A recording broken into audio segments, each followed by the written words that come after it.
जा रही हूँ इंग्लिश की पेडागोजी।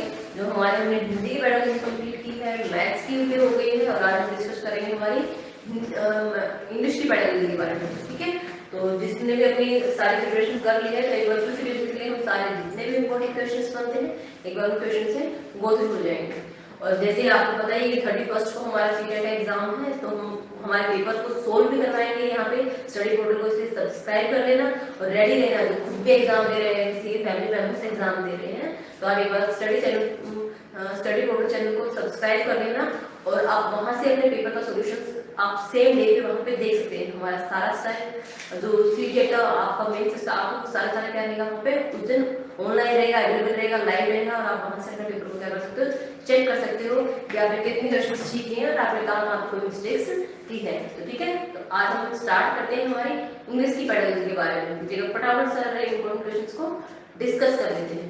और अगर किसी को ये जो क्वेश्चन है इंपॉर्टेंट या हमारे जो भी थ्योरीज वगैरह हैं अभी भी 2-3 डेज हमारे रहते हैं, जैसे कि आज थर्सडे है और हमारा फ्राइडे सैटरडे रहता है, तो किसी को डिटेल्ड पीडीएफ अगर चाहिए तो वो क्या कर सकता है, स्टडी पोर्टल पे जाके वहां पर डिस्क्रिप्शन लिंक से आप किसी भी सब्जेक्ट की पेडागोजी को वहां से या किसी भी सब्जेक्ट को आप क्या कर सकते हो, वहां से लिंक अवेलेबल है, वहां जाकर उनको डाउनलोड कर सकते हो।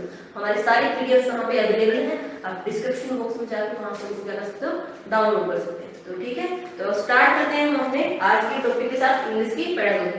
हम मोस्ट इंपोर्टेंट क्वेश्चंस को डिस्कस करेंगे, पर आप देखना कि वैसे तो हमारी सारी पेडागोजी ऑलमोस्ट सेम ही होती है, लेकिन कई बच्चों को क्या होता है बैकग्राउंड इंग्लिश से थोड़ा सा डर लगता है बच्चों को, तो उनको लगता है कि इसमें कुछ अलग हो जाएगा। तो वो सेम ही है, बस आपको समझना होता है कि जैसे हमारी हिंदी की पेडागोजी थी या हमारी मैथ्स की पेडागोजी है, तो वही ऐसे ही हमारी इंग्लिश की पेडागोजी है। सिर्फ यहाँ पे क्या है, आपको क्वेश्चन को समझना है। आपकी रहती पेडागोजी ऑलमोस्ट सब में सेम ही है, तो आप एक बार ट्राई करना क्वेश्चन को समझने की क्वेश्चन में क्या कहना चाह रहे हैं और रिप्लाई कैसे करना है। ठीक है, तो हम मोस्ट इंपोर्टेंट क्वेश्चन को डिस्कस करते हैं। स्टार्ट करते हैं फर्स्ट क्वेश्चन के साथ। हमारा फर्स्ट क्वेश्चन है, विच of the following is characteristics of the language. Language की कैरेक्टरिस्टिक्स बतानी है, कि विशेषताएं कह सकते हैं कि आपको लैंग्वेज की कैरेक्टरिस्टिक्स बतानी है कि कौन कौन सी होती है। फर्स्ट ऑप्शन है लैंग्वेज इज स्ट्रक्चरल सिस्टम, कि एक स्ट्रक्चर को फॉलो करता है, आपकी एक स्ट्रक्चरल सिस्टम है। सेकंड है language is a unique system, language कहते हैं यूनिक सिस्टम है, हर एक लैंग्वेज का एक अपना एक पैटर्न होता है, हर एक की क्या होती है अपने ग्रामर, हर एक का कुछ रूल्स होते हैं, तो क्या है लैंग्वेज क्या है, यूनिक सिस्टम है। और थर्ड ऑप्शन है ओनली सेकंड इज करेक्ट, यानी कि language is a unique system. और द डी ऑप्शन है बोथ ए एंड बी, कि लैंग्वेज एक स्ट्रक्चरल सिस्टम भी है एंड लैंग्वेज एक यूनिक सिस्टम भी है। तो यहाँ पे आपको दोनों ऑप्शन क्या है, करेक्ट है। आपसे कैरेक्टरिस्टिक्स पूछिए तो ये नहीं होता कि कैरेक्टरिस्टिक्स सिर्फ एक ही है, यहाँ पे जो ट्रू कैरेक्टरिस्टिक्स दिए दोनों के दोनों आपकी लैंग्वेज की कैरेक्टरिस्टिक्स है, इसलिए हम कहेंगे both A and B are correct. Means language is a structural system also and language is a unique system. तो फर्स्ट क्वेश्चन के हमारे दोनों ऑप्शन क्या है, करेक्ट है, तो हम कहेंगे both A and B are correct. Next question करते हैं, the primary function of the languages are. Language के प्राइमरी फंक्शन से पूछेंगे कि लैंग्वेज का प्राइमरी फंक्शन क्या है, क्या यूज है, क्या कार्य करता है हमारी लैंग्वेज। तो फर्स्ट कहते हैं expression of feeling, meaning, communication and thinking. Second to control over other people as language is a social act. और सी ऑप्शन है only 1 and D both 1 and 2 दोनों करेक्ट है। तो यहाँ पे क्या है, प्राइमरी फंक्शन पूछना है, तो हम लैंग्वेज मतलब भाषा की बात हो गई, अगर हमें हिंदी बात करें लैंग्वेज मतलब क्या हमारी भाषा। तो लैंग्वेज सबसे पहले क्या है, भाषा क्या है, हमने भावों को विचारों को एक्सप्रेस करने का एक वे है, हम अपनी फीलिंग को हमारी थिंकिंग को दूसरों के सामने एक्सप्रेस कर पाते हैं। तो हम पूछ रहे हैं the primary function of the language are, तो फर्स्ट था expression of the feeling, meaning, communication and thinking. Yes absolutely correct, तो फर्स्ट ऑप्शन हमारा करेक्ट हो जाएगा। सेकंड क्या है, it is control over other people और as a language is a social act. तो लैंग्वेज के एक सोशल एक्ट की तरह भी कार्य करता है, हम समाज में दूसरे से बात करने में जुड़ने में किसका यूज करते हैं, किसी लैंग्वेज का, भाषा का यूज करते हैं। तो हमारा सेकंड ऑप्शन भी यहाँ पे क्या है, करेक्ट हो जाएगा। तो यहाँ पे function primary function of language पूछा था, तो first A and B both are correct. Expression of feeling and language is a social act, तो हमारे दोनों ऑप्शन करेक्ट हो जाएंगे। नेक्स्ट हमें कह रहे हैं command of language give a feeling of. अगर आप किसी लैंग्वेज के ऊपर कमांड है तो उससे आपको कैसी फीलिंग आती है, कॉन्फिडेंस आता है, सिक्योरिटी या सेटिस्फैक्शन। यस ये सारी अगर आपको किसी लैंग्वेज के ऊपर कमांड है तो आप होता है कि अगर आपको किसी चीज के बारे में अच्छे से नॉलेज है तो क्या करते हैं, आप कॉन्फिडेंट फील करते हैं, सिक्योर फील करते हैं और सेटिस्फेक्शन होता है कि हाँ मुझे इस चीज के बारे में अच्छे से पता है। तो ये क्या है, ऑल द थ्री क्या हो जाएंगे, कमांड आपको क्या करती है, ये फीलिंग देती है, कॉन्फिडेंस की भी, सिक्योरिटी की भी और सेटिस्फेक्शन की। तो all three options are correct. पूछा था command of language gives a feeling of confidence, satisfaction and security. Yes, all the three options are correct. Next, when language is learned naturally without any systematic practice, then it is called as. जब किसी language को naturally सीखा जाता है, मतलब उसके लिए आपको कोई अलग से इन्वायरमेंट डेवलप करने की जरूरत नहीं पड़ती, and without any systematic practice, कि आप स्कूल जा रहे हो, वहां पे आपको लैंग्वेज लैब प्रोवाइड की जा रही है, या एक टीचर है जो आपको उसे पढ़ा रहा है, आपको रूल्स सिखाए जा रहे हैं, मतलब विदाउट एनी सिस्टमेटिक प्रैक्टिस जब आप कोई लैंग्वेज सीख लेते हो, तो वो क्या है, वो एक्विजिशन कहते हैं, कि कोई चीज अर्जन करना, ग्रहण करना, हमारे आसपास के इन्वायरमेंट से कुछ चीजों को हमने नेचुरली सीख लिया, उसके लिए हमें एफर्ट नहीं करना पड़ा, तो हमारा क्या कहलाता है, वो एक्विजिशन कहलाता है हमारा। ठीक है, या हम कहते हैं हमारी फर्स्ट लैंग्वेज को हम कैसे सीखते हैं, विदाउट एनी एफर्ट, मतलब हमारे घर के अंदर कोई लैंग्वेज जो भी बोली जाती है, आपकी जो मदर टंग कह सकते हैं, मातृभाषा, हमारी जो फर्स्ट लैंग्वेज होती है, वो हम विदाउट किसी सिस्टमेटिक प्रैक्टिस के नेचुरली सीख लेते हैं। जैसे हमारा नेक्स्ट क्वेश्चन है वो ऐसे ही है कि when language are learn without any practice then it is called as first language. जब किसी लैंग्वेज को बिना किसी प्रैक्टिस के नेचुरली सीख लिया जाता है then it is called first language, तो हम उसे हम कहते हैं हमारी फर्स्ट लैंग्वेज कहते हैं। तो नेक्स्ट क्वेश्चन है the way through which the art of using skill and practice is given to learn it then it is called, क्या है वो तरीका जब हम क्या करते हैं, किसी आर्ट को सीखते हैं, यूजिंग स्किल्स को, प्रैक्टिस को, is given to learn then it is called, उसको क्या कहते हैं, लर्निंग, अधिगम कहते हैं ना, सीखना कोई चीज को, कि द वे थ्रू विच, वो तरीका जिससे हम सीखते हैं, the art of using skills and practice is given then it is called as learning. तो हम इसको क्या कहते हैं, सीखना कहते हैं, लर्निंग कहते हैं। नेक्स्ट आपको क्या है, आपको थ्री क्या दी गई, थ्योरीज दी गई हैं और आपको दिए गए हैं पर्सन्स के नेम, कि ये थ्योरी किस पर्सन ने दी है। पूछा है which of the following is not correctly matched, ये जो थ्री आपको दिए हुए हैं इनमें से कौन सी थ्योरी आपकी सही से मैच नहीं करी गई है उस पर्सन के साथ जिसने उस थ्योरी को दिया है। जैसे फर्स्ट है B.F. Skinner, the theory of the operant condition.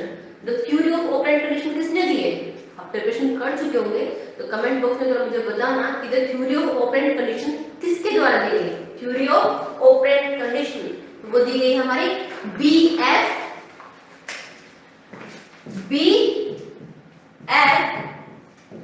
Skinner के द्वारा। ठीक है, थ्योरी ऑफ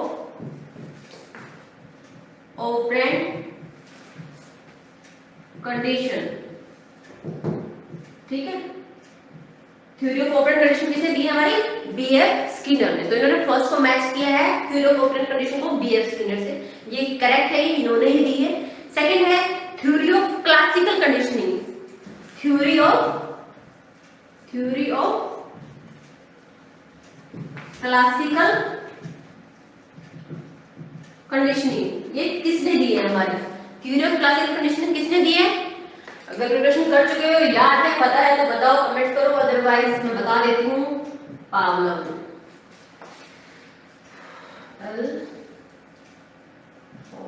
ठीक है, पावलोव ने दी है। उसके बाद हमारी नेक्स्ट क्या है, नेक्स्ट है हमारी verbal behaviour. Verbal behaviour theory किसने दी है, वर्बल बिहेवियर थ्योरी आपकी किसने दी है, वर्बल बिहेवियर थ्योरी हमारी किसने दी है, B.F. स्किनर के द्वारा दी गई। ठीक है, तो ध्यान रखना यहाँ पे तीनों के साथ आपने इन्होंने ऐसे मैच किया है। Theory of the operant condition B.F. Skinner correct है, theory of the classical conditioning ये भी करेक्ट है, पावलोव ने दी है, and third is verbal behaviour that is also correct B.F. Skinner. तो यहाँ पे all the three are correct. इन्होंने पूछा है which of the following is not correctly matched. तो यहाँ पे आप ध्यान रखना, कई बार हम क्वेश्चन को समझ नहीं पाते, यहाँ पर पूछा गया कौन सा सही से मैच नहीं किया गया, नॉट करेक्टली मैच्ड। तो यहाँ पे all of the above correctly matched है, तो गलती से भी ये ऑप्शन मत कराना, all of the above. All of the above क्या है, करेक्टली मैच्ड है, तो यहाँ पे आएगा नन ऑफ द अबव। सिर्फ कई बार हम समझ नहीं पाते कहना क्या जा रहा है। कह रहे हैं नन ऑफ द अबव, एक ऑप्शन है नन ऑफ द अबव, एक है ऑल ऑफ द अबव। अब पूछा क्या गया था, कौन सा करेक्टली मैच नहीं है। अगर आप ऑप्शन चूज करते हो ऑल ऑफ द अबव, इसका मतलब है कि सारे सारे गलत मैच कर रखे हैं, कि सब रॉन्ग है, ये इसने नहीं दी है, ये इसने नहीं दी है, ये इसने नहीं दी है। तो ये आपका नहीं पूछा ही जा रहा है कौन सा करेक्टली मैच नहीं है। अगर ये सारे सारे करेक्टली मैच हैं आपके पेपर में दिए हुए, देन आप कहोगे नन ऑफ द अबव, भाई इनमें से कोई नहीं, सबके सब सही मैच किए गए। तो आपका आंसर क्या हो जाएगा, नन ऑफ द अबव। यहाँ पे हम यही ऑप्शन चूज करेंगे नन ऑफ द अबव, भाई यहाँ तो सारे सारे करेक्ट है, इनमें से कोई नहीं, हम कहेंगे कि जो रॉन्ग है। नेक्स्ट है which one is the theory based on the habit formation that says that human or any creature give response due to the stimulus or the human learn due to the stimulus। यानी किस कौन सी theory है जिसके अंदर चीज कही गई है। जब हिंदी में तो जो बच्चे हिंदी मीडियम वाले हैं उनको ये चीज हिंदी में दी होती तो क्या करते हैं, फटाफट समझ जाते हैं कि हाँ ये कौन सी है, क्लासिकल कंडीशनिंग है। लेकिन ध्यान रखो यहाँ पर आपको क्या करना है, समझना है कि यहाँ पे कोई ट्रांसलेशन नहीं आएगी। आपको अदर सब्जेक्ट्स होते हैं तो हिंदी लैंग्वेज में है तो हिंदी में दोनों तरफ क्या रहेगा, आपका हिंदी ही रहेगी तो एक ही लैंग्वेज में आएगा। अगर इंग्लिश लैंग्वेज है तो उस वाले पोर्शन में सिर्फ और सिर्फ इंग्लिश में आएगी, तो आपको उसकी ट्रांसलेशन नहीं मिलेगी आपको कि आपको उसकी हिंदी बताई पड़ेगी ये क्या कहना चाह रहा है। अरे मुझे हिंदी में होता तो मैं बता देता, ये तो क्लासिकल कंडीशनिंग है। तो यहाँ पर इंग्लिश में ही आएगा तो आपको एक बार गो थ्रू होना है, कुछ भी नया नहीं है, सारा आपका सीडीपी वाला पोर्शन ही है। अगर आपने सीडीपी अच्छे से प्रिपेयर कर ली है तो आपको सिर्फ और सिर्फ क्या है, एक बार गो थ्रू होना है, कुछ समझने की कोशिश करने की सीडीपी वाला पोर्शन ही है, लेकिन बस उसकी लैंग्वेज क्या है, इंग्लिश में दे दी गई है। तो जो इंग्लिश मीडियम वाले बच्चे उनके लिए तो ईजी होगा, उनको कुछ नहीं लगेगा, वो अलग से प्रिपेयर करें। लेकिन हिंदी मीडियम वाले बच्चों को रहेगा कि अरे इंग्लिश में समझ नहीं आता क्या कहना चाह रहा है, लेकिन है वो आपका सेम वही चीज है, कुछ अलग नहीं है।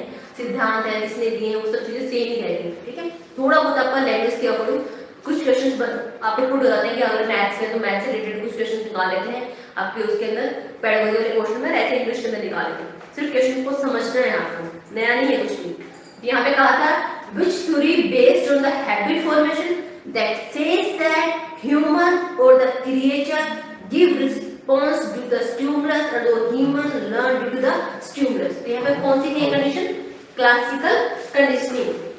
कौन सी थ्योरी है ये, क्लासिकल कंडीशनिंग वाली थ्योरी है हमारी। ओके, नेक्स्ट है आपका which one of the following is not one of the stage of learning। कौन सी स्टेज नहीं है लर्निंग की। भाई सबसे इंपॉर्टेंट क्वेश्चन है आपका स्टेजेस ऑफ लर्निंग। सीटेट में बहुत बार आ चुका है, मैंने 2015 के अंदर सीटेट को पास आउट किया था, उसके बाद भी 2-3 बार पास आउट कर चुका हूं, लेकिन इनमें से हमेशा स्टेजेस ऑफ लर्निंग में से क्वेश्चन बनता ही बनता है। स्टेजेस ऑफ लर्निंग 5 होती है और यहाँ पे क्वेश्चन बीच में आ गया इसलिए मैं आपको बता रही हूँ कि याद कर लेना 5 स्टेप्स की आपको सीक्वेंस पता होनी चाहिए। कई बार ये पूछ लेते हैं इस स्टेज से पहले कौन सी आती है या इससे जस्ट बाद में कौन सी आती है या इन ऑप्शंस में से कौन सी आपकी स्टेज ऑफ लर्निंग नहीं है। तो स्टेजेस ऑफ लर्निंग की बात हो रही है, क्या स्टेजेस ऑफ लर्निंग। तो ध्यान रखना आपकी स्टेजेस ऑफ लर्निंग कितनी होती है, आपकी 5 होती है। और यहाँ पे पूछा गया है Which one of the following is not the stage of learning। कौन सी स्टेज ऑफ लर्निंग नहीं है। फर्स्ट है एक्विजिशन, सेकंड है मेंटेनेंस, थर्ड है जनरलाइजेशन, फोर्थ है अडॉप्टेशन। यहाँ पे जो लिखा हुआ है ना, यहाँ पे ये लिखा हुआ है ADOPTATI अडॉप्टेशन। ऐसी कोई स्टेज नहीं है, अडॉप्टेशन नहीं है, अडेप्टेशन है। तो यहाँ पे स्पेलिंग आपकी गलत की हुई है, ऐसी कोई स्टेज नहीं है। आपकी जो स्टेज है वो अडेप्टेशन है। एक बार मैं आपको लिखवा के देती हूँ, 5 स्टेज लिख लो, कई बार क्वेश्चन पुट हो जाता है। फर्स्ट हमारी क्या है, एक मिनट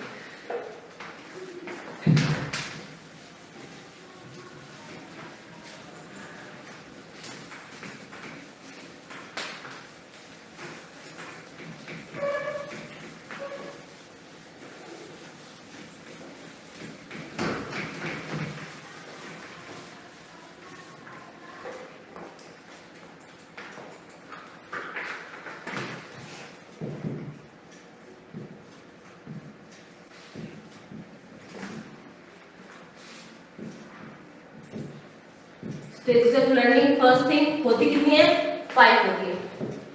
फर्स्ट हमारी क्या है,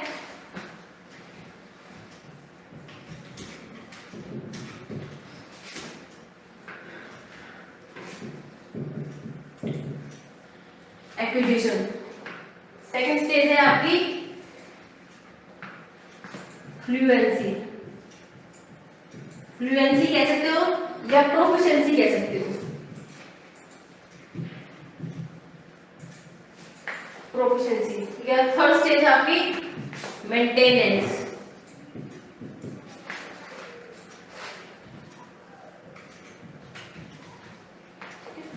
फोर्थ स्टेज है आपकी जनरलाइजेशन।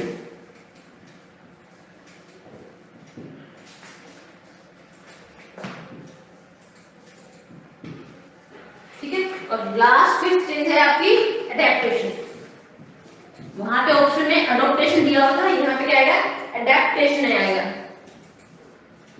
अडॉप्टेशन नहीं है तो स्टेज एडेप्टेशन। ठीक है।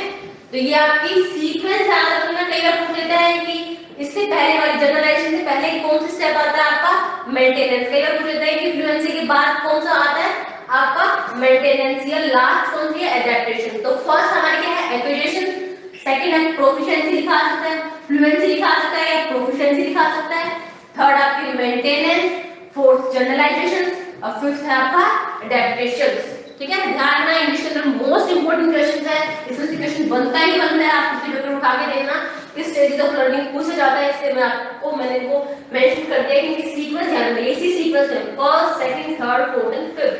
बता भी देती हूँ, the first stage is acquisition. इसमें क्या होता है, during this stage the person learn a new task. इसके अंदर सबसे पहले कोई बच्चा क्या सीखता है, लर्न्स अ न्यू टास्क। कोई भी नया टास्क वो सीख रहा है, लर्न अ न्यू टास्क। कोई भी नए टास्क को सीखता है फर्स्ट स्टेज के अंदर, एक्टिविटी के अंदर। सेकंड है, the second stage is fluency या proficiency. During this stage, the person learn to perform the new task to a higher degree of accuracy. Do task with higher degree of accuracy. मतलब और अधिक उसको correct तरीके से अच्छे से उसको करना है। आपका वो चीज पहली बार करते हो तो आपको टाइम लगेगा, मिस्टेक भी कर सकते हो, लेकिन अगर आप उस चीज को 2-3 बार करते हो तो आपको चीज समझ आती है। आप उसको ज्यादा जल्दी से फास्ट और विदाउट मिस्टेक करना स्टार्ट करते हो। तो मतलब सेकंड लेवल फ्लुएंसी अंदर फ्लुएंट है, बहुत फ्लुएंसी से बोलते हैं, मिस्टेक नहीं करता है, बहुत फ्लुएंट है, मतलब उसकी पकड़ उस लैंग्वेज के ऊपर आप कह सकते हो। तो फ्लुएंसी प्रोफिशिएंसी मतलब क्या है, डू टास्क, जो काम आपने फर्स्ट स्टेज में सीखा है, लर्न और न्यू टास्क को do task with higher degree of accuracy, कि पहले से ज्यादा अच्छे से अब उस टास्क को कर पा रहा है सेकंड स्टेज के अंदर। थर्ड है आपका, the third stage is maintenance. मतलब during this stage the person is able to perform the task independently. मतलब अब वो विदाउट किसी हेल्प के, पहले कोई टीचर या फ्रेंड या कोई गाइड आपको बता रहा है कि कैसे करना है, कैसे नहीं गाइड कर रहा है कोई आपको, यहाँ पर वो इंडिपेंडेंटली, मेंटेनेंस वाला क्या करता है, इंडिपेंडेंटली काम करना स्टार्ट कर देता है। The third stage is maintenance. During this stage, the person is able to perform the task independently, even after teaching has been ended. Even after teaching has been ended. जो सिखाने वाला काम था वो खत्म हो चुका है, फिर भी वो क्या करता है, विदाउट किसी की हेल्प के इंडिपेंडेंटली उस काम को करना स्टार्ट कर देगा। तो आपसे पूछने जाएगा ना कई बार, इस लाइन को देखिए फिर पूछेंगे ये कौन सी स्टेज है, कि where a person is able to perform a task independently even after the task या teaching task has been ended. तो ये आपकी कौन सी स्टेज है, देन इट इज मेंटेनेंस। यहाँ पर higher degree of accuracy second stage का जो कीवर्ड है आप ये कह सकते हो। यहाँ पे लर्न अ न्यू टास्क, ये फर्स्ट स्टेज है, और उसके बाद है जनरलाइजेशन। फोर्थ स्टेज की बात कर रही हूँ, the fourth stage is generalisation. इसमें क्या होता है, during this stage the person learn to generalise the learn skill task to the other situation और एंड। मतलब जनरलाइज करना स्टार्ट कर देता है, मतलब कोई चीज सीखी है तो वो उसी सिचुएशन में उसको यूज नहीं कर रहा है। जनरल मतलब आप उससे फॉर्मूला या कुछ मेथड निकाले कि हाँ ये चीज मैंने सीख ली, अब मैं इसको किसी नई सिचुएशन में भी क्या कर सकते हो, आप उसको अप्लाई कर सकते हो। आपकी सीखी हुई चीज को आप कहीं और में भी यूज ला रहे हो किसी अदर सिचुएशन में, दैट इज जनरलाइजेशन कि आप एक नियम बना लिया, एक फॉर्मूला आपको मिल गया, जनरल मेथड मिल गया, आपने कुछ सीखा, अब उसको आप अगर अदर सिचुएशन में यूज कर रहे हो तो क्या कर रहे हो, generalize the learn skill to other situation, rise the learn skill to other situation, कि दूसरी सिचुएशंस के अंदर आप उस सीखी हुई चीज को जनरलाइज करके यूज कर रहे हो, वो हमारा कहलाएगा फोर्थ है जनरलाइजेशन। नेक्स्ट है last stage is adaptation. Last stage is adaptation. During this stage the learner applies a previously learned skill in a new area of applications without direct instructions or guidance, कि बिना किसी instructions के कि हाँ इसमें तो पहले मेथड यूज होना चाहिए, ये ऐसे ही तो है, मतलब कोई इंस्ट्रक्शन नहीं दी जा रही, आप अपने हिसाब से मतलब आपने चीज को अच्छे से अडेप्ट कर लिया, ग्रहण कर लिया अपने उसमें, अब आपको बिना किसी गाइड के, बिना किसी डायरेक्ट इंस्ट्रक्शंस के आप उस चीज को क्या कर पा रहे हो, यूज कर पा रहे हो अपनी लर्न स्किल को किसी न्यू एरिया ऑफ एप्लीकेशन के अंदर, दैट इज आपकी last stage. The last stage is adaptation. During this stage, the learner applies a previously learned skill in a new area of application without direct instructions or guidance. ठीक है?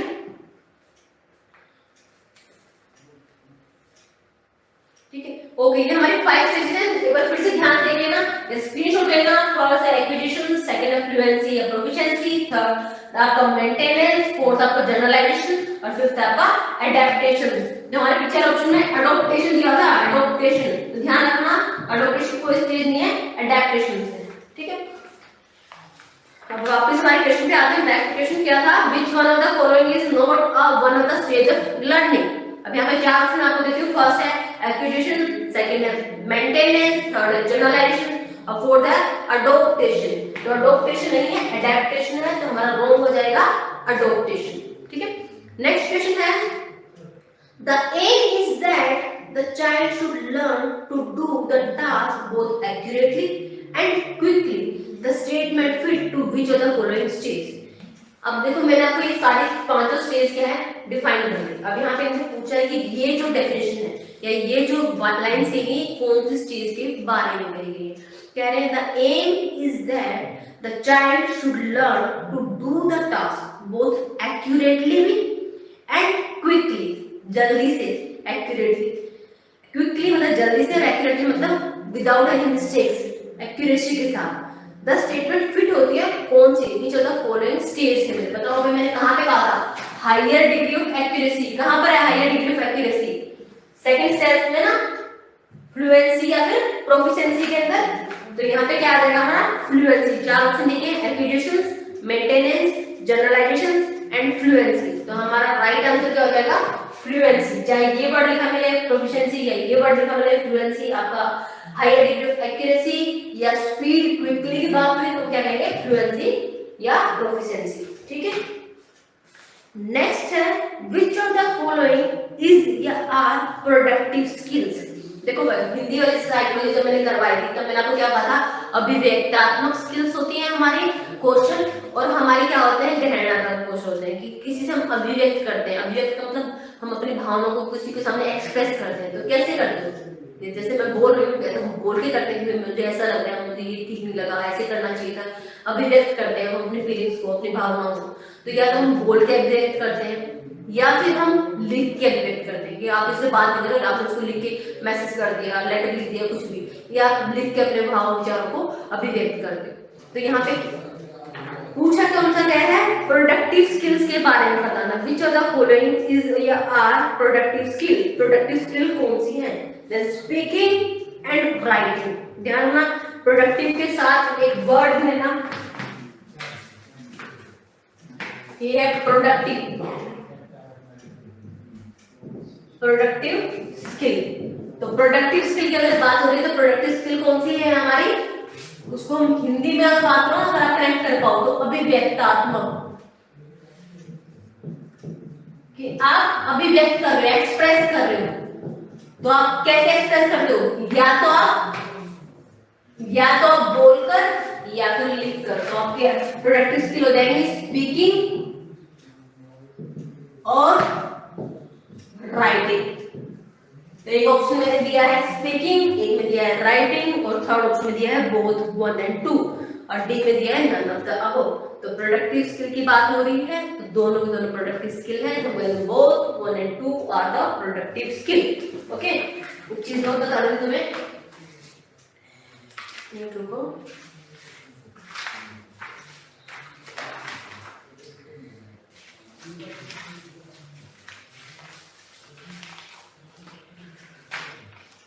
Time पे देखते हैं ना, उस time पे मिलेगा नहीं। देखो प्रोडक्टिव जो आपकी स्किल है ना, प्रोडक्टिव स्किल को आप एक्टिव स्किल भी कह सकते हो। अगर आपका प्रोडक्टिव स्किल वर्ड लिखने के बजाय यहाँ पे कौन सा वर्ड लिखा आ जाए, एक्टिव स्किल, तब भी आप क्या करके आओगे, स्पीकिंग और राइटिंग। ठीक है, क्या कहना चाह रही हूँ मैं, या तो इंग्लिश का पेपर है तो उसमें हिंदी ट्रांसलेशन तो आएगी कि अभिव्यक्तात्मक तो लिखा मिलेगा नहीं आपको, तो आपको जो लिखा मिलेगा या तो लिखा मिलेगा प्रोडक्टिव स्किल या फिर आपको लिखा मिलेगा एक्टिव स्किल। ठीक है, तो अगर लिखा मिलता है प्रोडक्टिव स्किल या लिखा मिलता है एक्टिव स्किल, मतलब जिसमें आप एक्टिव होते हो, पार्टिसिपेट करते हो, तो वो हमारी कौन कौन सी होती हैं, दीज आर आपकी स्पीकिंग, आप एक्टिव हो, आप बोल रहे हो, या फिर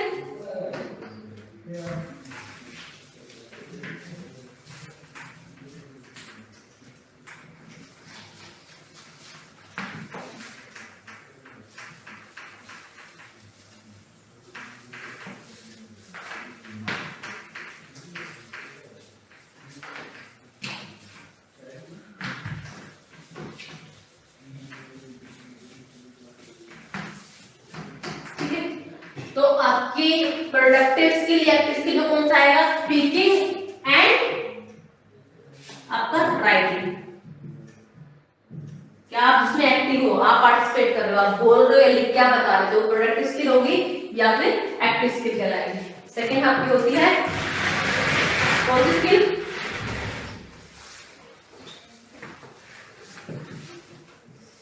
रिसेप्टिव स्किल या फिर पैसिव स्किल, जिसमें आप पार्टिसिपेट नहीं करते हैं, तो आप पैसिव होकर सुन रहे होते हैं। वो हमारी कौन सी होती है, लिसनिंग, ये दूसरा बोल रहा है आप उसको सिर्फ सुन रहे हैं, या फिर आप रीडिंग, किसने लिखा हुआ है आप उसको रीड कर रहे हैं। तो लिसनिंग और रीडिंग ये तो हमारी होती है रिसेप्टिव या पैसिव स्किल। रिसेप्टिव मतलब जिससे आप कोई चीज ग्रहण करते हैं, सीखते हैं, तो आप या तो सुनकर सीखते हैं या पढ़कर सीखते हैं, तो वो हमारे होते हैं रिसेप्टिव या पैसिव स्किल। और जिसमें आप पार्टिसिपेट करते हैं, एक्टिव होते हैं या ग्रहण करते हैं, वो हमारे क्या होते हैं, आप वो क्या होते हैं, स्पीकिंग और राइटिंग, अभिव्यक्ता। ठीक है, प्रोडक्टिव हो जाएगा अभिव्यक्ता। ठीक है, और आपको चार स्किल आपको बताइए, इंग्लिश वाले, हिंदी वाले में मैंने बताया था listening, speaking, reading and writing. इसकी सीक्वेंस भी यही फॉलो होती है, पहले listening, then speaking, then reading and then writing सीखते हैं। पहले लिसनिंग आती है, फिर स्पीकिंग आती है, देन रीडिंग, देन राइटिंग। इन चार स्किल में से 2 प्रोडक्टिव है, 2 रिसेप्टिव है। आपकी प्रोडक्टिव वाली कौन सी है, स्पीकिंग और राइटिंग, और आपकी रिसेप्टिव वाली कौन सी है, पैसिव वाली कौन सी है, लिसनिंग और रीडिंग। चलिए नेक्स्ट क्वेश्चन करते हैं।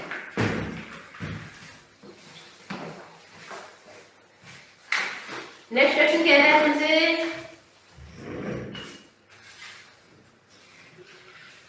which function is when language is used to gain knowledge about the environment। कि जब आप खुद environment में आप जाकर खुद से कोई चीज को डिस्कवर करने की कोशिश करते हो, कौन सी मेथड होता है, आपको पता है ना, ह्यूरिस्टिक मेथड, खोज विधि, जिसमें बच्चे क्या करता है, खुद से पार्टिसिपेट करके कोई चीज को सीखने की, लर्न करने की कोशिश करता है, वो ह्यूरिस्टिक मेथड कहलाता है हमारा। कि when language is used to gain knowledge about the environment and which of the following is about function identified by the helping। वो किसने खोज की थी, ह्यूरिस्टिक। ह्यूरिस्टिक मतलब खोज विधि, यहाँ पे आ जाएगा आपका ह्यूरिस्टिक। नेक्स्ट है, which one of the following is not a basic principle around which a teacher could plan his or her examples। कौन सा है, which one of the following is not a basic principle, क्या? Be sure the examples are accurate and appropriate, क्या examples accurate हो और appropriate है। Second, use the example as the teaching tool, आप इसका यूज करोगे, एग्जाम्पल्स को use करोगे एज ए टीचिंग टूल के रूप में। अरे कौन सा बेसिक प्रिंसिपल है, कह रहे ये प्रिंसिपल हम फॉलो जरूर करते हैं, but these are not the main function कि आपकी क्या है एग्जाम्पल एक्यूरेट एप्रोप्रिएट है या फिर आप टीचिंग टूल के रूप में एग्जाम्पल्स को यूज कर रहे हैं, तो कह रहे हैं these are not basic principle. तो यहाँ पे कहा गया है ओनली वन, ओनली टू या बोथ वन और टू या नन ऑफ द अबव। यहाँ पे क्या both one and two are not basic principle when a teacher could plan his example. ठीक है, which one of the following is a kind of speaking situation in which we find ourselves? Interactive, partial या non interactive, ये सारे क्या हैं speaking में। Interactive मतलब आप उसमें पार्टिसिपेट कर रहे हो, पार्शियल इंटरैक्टिव थोड़ा बहुत आप उसमें पार्ट कर रहे हो, या फिर नॉन इंटरैक्टिव कि आप उसमें पार्टिसिपेट नहीं कर रहे हो, पैसिव लर्नर की तरह हो, तो वो भी क्या है हमारी, ये सारे क्या हैं स्पीकिंग सिचुएशंस है। which of the following is a kind of speaking situation in which we find ourselves? हम अपने आप को पाते हैं, कौन सी सिचुएशन इसमें हो सकती है, इंटरैक्टिव, पैसिव इंटरैक्टिव या फिर नॉन इंटरैक्टिव। तीनों की तीनों क्या है आपकी स्पीकिंग की सिचुएशन ही है, तो आप कहोगे all of the above, all of these are speaking situations. Next है use stress and rhythmic pattern and intonations pattern of the language and use vocabulary appropriately are the micro skills involved in which of the following? किसके अंदर आता है, मतलब जब आप vocabulary को appropriately use करें, स्ट्रेस मतलब किस वर्ड पे स्ट्रेस डालना है, जोर डालना है, किसको कैसे बोलना है, या इंटोनेशन पे आप ध्यान दो, तो वो आपकी कौन सी स्किल का पार्ट होता है, मतलब लिसनिंग के अंदर, स्पीकिंग के अंदर, रीडिंग के अंदर या राइटिंग के अंदर,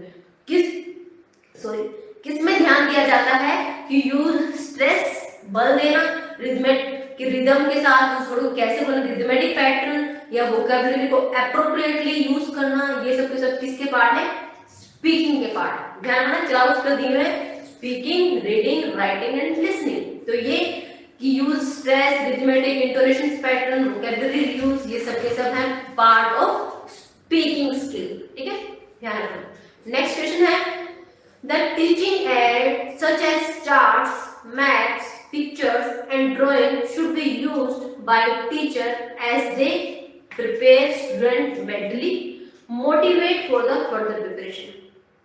टीचिंग एड बताइए ना, आप जो भी चीजों को यूज करते हैं, इसमें यहाँ पर ब्लैक बोर्ड यूज कर रहे हैं, चार्ट यूज कर रहे हैं, हम टीवी मतलब बच्चों के क्या प्रोजेक्टर का यूज कर रहे हैं, या कोई भी ऐसा टीचिंग एड हम जो यूज करते हैं क्लास को और इंटरेक्टिव बनाने के लिए, ये बच्चों में इंटरेस्ट क्रिएट करने के लिए, या बच्चा उसको चीज को जल्दी से ग्रैब कर पाए, सीख पाए। तो कह रहे हैं कि टीचिंग एड जैसे चार्ट्स या मैप्स या पिक्चर्स या ड्राइंग यूज की जाती है टीचर के लिए, क्यों? ताकि वो क्या कर सके, प्रिपेयर स्टूडेंट मेंटली, कि बच्चे को मेंटली अच्छे से प्रिपेयर कर सके, सिखा सके अच्छे से उसको, and motivate for further preparation, और उसको मोटिवेट कर सके फर्दर प्रिपरेशन के लिए, उस चीज में और इंटरेस्ट क्रिएट करने के लिए उसको मोटिवेट कर सके। तो यहाँ पे दोनों ऑप्शन आपके करेक्ट है, yes both 1 and 2 are correct. The teacher use this teaching aids to prepare student mentally as well as motivate for the further preparation. Okay, next है language laboratory is the place where the learners have to listen on headphone. The language labs are set up with a view to provide listening activity in order to make them developing good क्या analyze habit, speech habit, criticize habit या फिर listening habit. देखो यहाँ पे analyse करना या criticise करना, इसको तो अभी ले छोड़ो, हम बच्चे के अंदर जो लैंग्वेज लैब का यूज करते हैं ना, तो मोस्टली हम किस लिए करते हैं कि बच्चे की क्या, अब आपको ये बताना है कि स्पीच हैबिट के लिए होती है कि उसकी लिसनिंग हैबिट के लिए। तो लैंग्वेज लैब में क्या होता है, हेडफोन होता है, बच्चे को वो हेडफोन दिया जाता है, हर एक बच्चे को इंडिविजुअली, वो उसको ध्यान से साउंड को सुनता है, उसके प्रोनाउंसिएशन को सुनता है, कैसे किस वर्ड्स को प्रोनाउंस करना है। तो कह रहे हैं कि जो हेडफोन वगैरह यूज किया जाता है, लैंग्वेज लैब यूज की जाती है, सेटअप की जाती है कि टू प्रोवाइड लिसनिंग एक्टिविटी, बच्चों को क्या किया जाता है कि वो सुने वहां पे लैंग्वेज लैब में बैठ के, क्या प्रोवाइड किया जाता है, listening activity to in order to develop what good speech habit और लिसनिंग हैबिट। अब यहाँ पे अगर लिसन हुआ तो बच्चे हेडफोन पे सुनते हैं, तो उनकी लिसनिंग हैबिट को बेटर बनाने के लिए करते हैं, नहीं वो उनकी स्पीच इंग्लिश स्पीकिंग को बेटर बनाने में करते हैं कि जब बच्चा अच्छे से करेक्ट सुनेगा, देखो अगर हम कोई टीचर है कुछ भी है, अगर गलत सुनेगा बच्चा तो उसकी वो वैसा ही बोलेगा, उसकी प्रोनाउंसिएशन भी वैसी ही रहेगी। तो उनको सुनाया इसलिए जाता है ताकि वो उस चीज को, उसकी करेक्ट प्रोनाउंसिएशन को उसको सुन पाए, समझ पाए कि किस वर्ड पे कितना स्ट्रेस डालना है, किस वर्ड को कैसे प्रोनाउंस करना है। तो यहाँ पर जो आपकी लैंग्वेज लैब होती है वो किस पे काम करती है, हमारी स्पीच हैबिट पे काम करती है। तो in order to make developing good speech habit आएगा, ना कि लिसनिंग हैबिट। ध्यान रखना, कंफ्यूज हो सकते हो कि हेडफोन पे है, सुन रहे हैं और प्रोवाइड कर रहे हैं, लिसनिंग प्रोवाइड की जा रही है, तो वो हमारी लिसनिंग हैबिट होगी। No, that is a speech habit. Okay, next question है, keeping in view the significance of the text book, what should one keep in his mind while selecting a text book. कह रहे हैं कि keeping in the significance of text book, कि जब आप कोई text book किसी बच्चे को, जैसे हमारी क्लास में या 6 में किसी भी क्लास के अंदर हमारे जो टेक्स्ट बुक लगवाई जाती है, तो उनको सिलेक्ट करते हुए क्या चीज है जो हमें अपने माइंड में रखनी चाहिए। What should one keep in his mind while selecting a text book, age, interest, individual difference. Second, the cover should be attractive and qualitative. Third, textbook should cover the objective of the subject. कि text book should cover objective, कि आप जो subject पढ़ा रहे हैं उसको objective क्या सिखाना चाहते हैं उस चीज को कवर करें। तो यहाँ पर देखो, हम वैसे तो बहुत सारे बच्चे इसके साथ चले जाएंगे कि हमें third one is the best, the text book should cover the objective of the subject, लेकिन वो उसको सब्जेक्ट को के ऑब्जेक्टिव को कवर कर रहा है, लेकिन अगर बच्चे उसको नहीं समझ पा रहा है, उसकी एज के अकॉर्डिंग वो हाई लेवल है, लो लेवल है, तो क्या है, तो किसी भी टेक्स्ट बुक को सिलेक्ट करते हुए बच्चे किस एज के बच्चों के लिए आप वो बुक लगा रहे हो, अप्लाई कर रहे हो, तो बच्चे की एज, बच्चों का इंटरेस्ट और इंडिविजुअल डिफरेंस को ध्यान में रखते हुए टेक्स्ट बुक को सिलेक्ट करना चाहिए। टेक्स्ट बुक आपकी अट्रैक्टिव होनी चाहिए, कि थ्योरी है, कोई पिक्चर्स नहीं है, कोई बच्चे का इंटरेस्ट नहीं बन पा रहा है, क्या लिखा हूँ, कई बार देख के ऐसा लगता है इतनी लेंथी सी बुक लग गई, मुझे कुछ नहीं समझ आ रहा है, तो उसको और से ज्यादा क्या होना, पिक्चर्स के साथ या एग्जांपल्स के साथ, मोर एक्सप्लेनेशन के साथ को क्या होना चाहिए, बुक आपकी अट्रैक्टिव होनी चाहिए। The book should be attractive and qualitative and the text book should cover the object, और सबसे मेन चीज कि ऑब्जेक्टिव है उस सब्जेक्ट को पढ़ाने का, वो हमारा कवर होना चाहिए। ठीक है, और जो फोर्थ दिया है, the publisher of the book should be well known, ये कोई जरूरी नहीं है भाई कि पब्लिशर है, कि जो पब्लिशर है वो अच्छे से जानते, वो होना चाहिए कि वेल नोन होना चाहिए, हाँ ये तो बहुत बढ़िया राइटर है, इतने कितने मतलब हाई लेवल के राइटर के आपको बुक लगा दी, लेकिन बच्चों की एज के अकॉर्डिंग वो नहीं जा रही है, तो उस चीज का कोई मतलब नहीं बनता है। तो आप फोर्थ ऑप्शन जो ये है ना, the publisher of the book should be well known, ये आपका क्या रहेगा, मेन नहीं रहेगा। हमें जो चीज माइंड में रखनी है वो क्या है, age, interest and individual difference, first thing.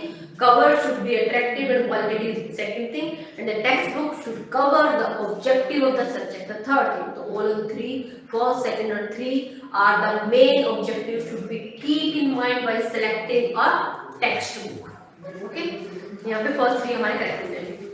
Next question है, which of the following is are essential characteristics of the good textbook are, कि good textbook की क्या essential characteristics होती है, आपने कोई बुक सेलेक्ट की है तो उसमें क्या क्वालिटीज होंगी, क्या चीज आपके माइंड होगी, क्या क्वालिटीज होनी चाहिए जो आपके मोटिव को फुलफिल कर सके, ऑब्जेक्टिव को फुलफिल कर सके। तो फर्स्ट है, the introduction at the beginning and the conclusion eight the end of the chapter should be given in the text book, कि किसी भी चैप्टर की स्टार्टिंग में बिगिनिंग होनी चाहिए, उसके बारे में कि पूरा चैप्टर पढ़ेंगे, स्टार्टिंग आपको पता चल जाए कि इस चैप्टर में किसके बारे में बात हो रही, क्या कहना चाह रहा है, तो beginning should be given and at the end of the chapter conclusion also there, कि what we find, what we get at the end of this chapter, इस चैप्टर के लास्ट में क्या समझ आया, क्या स्टोरी थी, क्या मोरल था, तो conclusion also should be there at the end of the text. Second है, there should be both practice and the text exercise at the end of the chapter, कि हर एक चैप्टर के एंड में प्रैक्टिस के लिए टेक्स्ट एक्सरसाइजेस होनी चाहिए, अगर कोई चैप्टर पढ़ा हो तो आपको कितना समझ आया, तो उससे रिलेटेड आपके क्वेश्चंस, टेक्स्ट एक्सरसाइजेस भी होनी चाहिए। सेकंड, थर्ड है, the binding should be proper and strong, और आपकी बाइंडिंग ऐसे नहीं कि आप 2 दिन पढ़े 3 दिन पढ़े सारे पेजेस अलग अलग होते जा रहे हैं, तो बाइंडिंग शुड बी प्रॉपर होनी चाहिए एंड स्ट्रॉन्ग होनी चाहिए। अभी ऐसे नहीं कि बाइंडिंग इतनी वो है कि आपके वर्ड्स आधे पढ़ने में नहीं आ रहे हो, कई बार होता है ना बुक बिल्कुल क्लोज से यहाँ से बंद रहता है कि आपको स्थिति देखना पड़ता है कि आपको लास्ट के वर्ड्स दिखाई नहीं देते, तो बाइंडिंग शुड बी प्रॉपर होनी चाहिए एंड स्ट्रॉन्ग होनी चाहिए।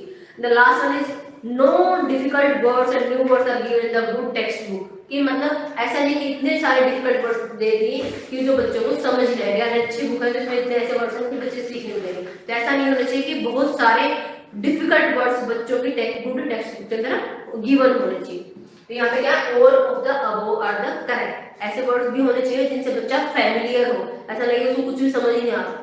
ठीक है, अगर हम लोग बुक या कुछ और सब्जेक्ट के बुक उठा के देखें ना, हमें उनकी क्या, उनके वोकैबुलरी अलग हो जाती है, उनके वर्ड्स अलग हो जाते हैं, हमें समझ नहीं आता कि कहना क्या चाह रहे हैं। तो यहाँ पे ये चीज है कि कह रहे हैं कि हर एक चैप्टर के स्टार्टिंग में बिगिनिंग होनी चाहिए, चैप्टर के एंड में कंक्लूजन होना चाहिए, करेक्ट है। बहुत प्रैक्टिस सेट्स होने चाहिए, टेक्स्ट एक्सरसाइज होनी चाहिए, एंड द चैप्टर ये भी करेक्ट है। Binding should be proper, strong, this one is also correct. The last one is कि नो मोर न्यू और difficult words in the good text book, बहुत ज्यादा डिफिकल्ट वर्ड्स, न्यू वर्ड्स नहीं होने चाहिए कि बच्चा उस चीज से वो उसे कनेक्ट ना कर पाए। ठीक है, तो all of the above are the correct. Next है which of the following is not the main characteristics of आपके इंस्ट्रक्शनल मटेरियल की, कौन सी आपकी क्या है, नॉट मेन आपकी कैरेक्टरिस्टिक्स नहीं है इंस्ट्रक्शनल मटेरियल की। Save time and energy, instructional material मतलब हम यही कर रहे हैं, प्रोजेक्टर हम यूज कर रहे हैं या हम इस तरह की टेप रिकॉर्डर यूज कर रहे हैं बच्चों के लिए, या हम मैथ चार्ट्स वगैरह यूज कर रहे हैं, तो कह रहे हैं क्या मेन कैरेक्टरिस्टिक्स नहीं है इनकी। Save time and energy, save paper, prevent the indiscipline, make learning permanent. तो इनमें से देखो चारों आपको ऐसे लग रहा है कि सेव टाइम एंड एनर्जी, कि अगर हम इस तरह की चीजों को यूज करते हैं तो क्या करते हैं, टाइम और एनर्जी को सेव करते हैं। कि कोई चीज हम समझा रहे लेकिन बच्चा नहीं समझ पा रहा, हमने उस चीज को विजुअल को दिखाया, पिक्चर्स दिखाई, लोगों को वहां प्रैक्टिकली वहां पर लेके गए तो बच्चा अच्छे से सीख गया। तो सेव करता है टाइम को और एनर्जी को, ठीक है, जल्दी सीख जाता है बच्चा। सेव पेपर, पेपर को सेव करता है कि आपने बुक्स में इतने सारे पेजेस, इतने पेजेस बना दिए, फिर भी बच्चे को समझ नहीं आया, एक आपने उसको पिक्चर दिखाई या आपने कोई मूवी दिखाई या आपने कोई चीज ऐसी दिखाई, बच्चा उसको जल्दी सीख गया, तो सेव करता है पेपर ऑल्सो।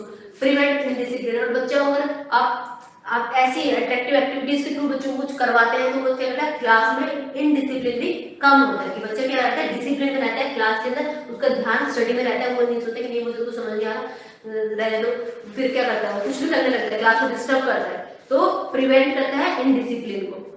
कह रहे हैं मेक लर्निंग परमानेंट, हाँ ये वाला ऑप्शन आपको क्या हो जाएगा, नोट द मेन कैरेक्टरिस्टिक्स, कि ऐसा नहीं है कि आपने कोई चीज टीचिंग एड्स के थ्रू सिखाई तो वो चीज परमानेंट हो जाएगी। मेक लर्निंग परमानेंट, ऐसा नहीं है कि उसकी वजह से लर्निंग परमानेंट हो जाएगी। तो यहाँ पे हमारा बी ऑप्शन कि make learning permanent is not the main characteristics of the instructional material हो जाएगा। ठीक है, बाकी भी आपके करेक्ट हो जाएंगे, this is not the main characteristics हो जाएगा कि मेकिंग लर्निंग परमानेंट। नेक्स्ट है according to a few expert the student who study grammar are very often able to solve grammar exercise।